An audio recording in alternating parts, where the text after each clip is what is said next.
Welcome to Pindar Poetry. We hope you learned something new. You start by getting your photos and music aligned.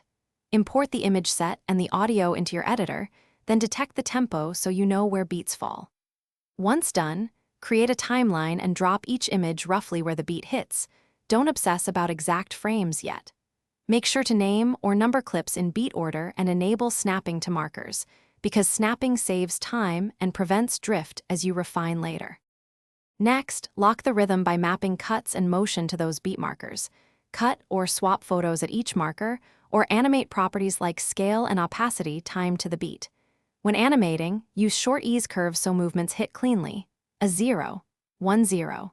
2-second transition keeps energy but stays crisp. Once you apply effects consistently, preview with loop playback and nudge keyframes by a few frames to tighten. Finish by polishing timing and output. Render a short segment to confirm audio-visual alignment and smooth motion. If beats feel late or early, shift the image track by a frame or two, or adjust the marker positions rather than redoing animations. Make sure color and scale are consistent across images so cuts don't pop, and export with your desired codec and bitrate.